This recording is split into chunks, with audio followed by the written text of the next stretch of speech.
tales my father might have told me. The story thus far. John the woodcutter, who was a little simple-minded, has been working at cutting a road up the mountain. And his wife is back down the mountain.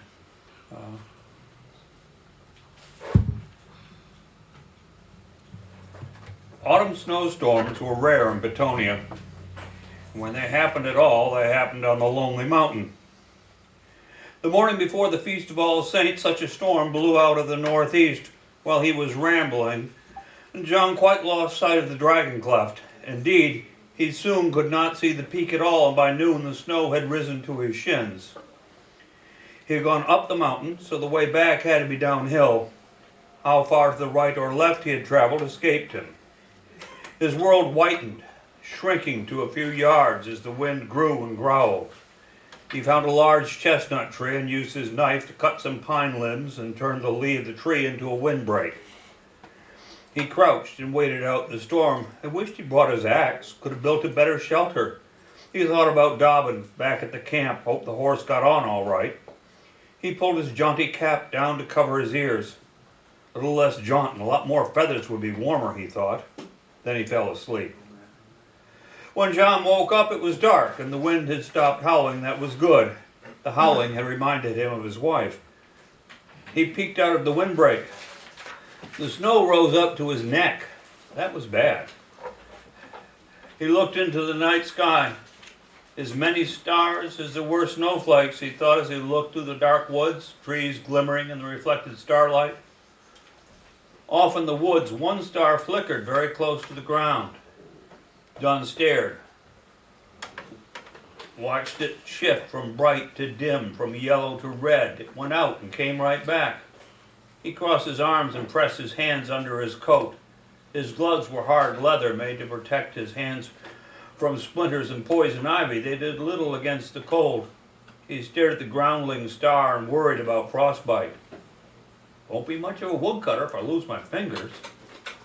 The low-hanging star continued to dim and brighten, almost as if someone walked in front of a fire, or between a fireplace and a window. John stepped out into the snow. He as much as swam as trod toward the light. The going was hard, longer than he anticipated.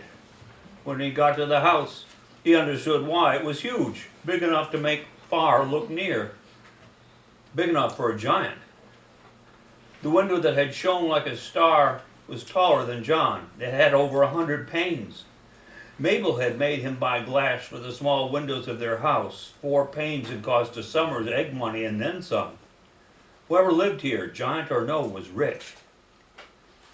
He worked his way around to the front, got on the porch out of the wind with the snow only knee-deep. He took off his jaunty green cap and brushed the snow off his coat and leggings. He noticed the feather was gone, just as well. It had gotten ragged. He looked up at the door, 20 feet tall, the knocker 15 above the porch floor. He'd heard rumors of a family of giants living high in the mountain. The door seemed to put the truth to those stories. Ding dang it, how am I going to reach that? As if in answer, the door flew open and bones shot out through the air over his head. Who are you and what do you want? John took the measure of the bearded man in the doorway.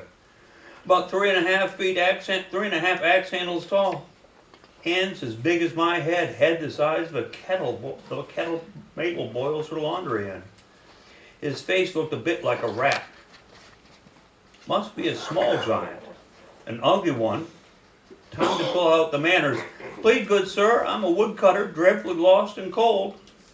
Woodcutter, huh? Got all the wood I need. Go on with you. The giant slammed the door and left. More next week.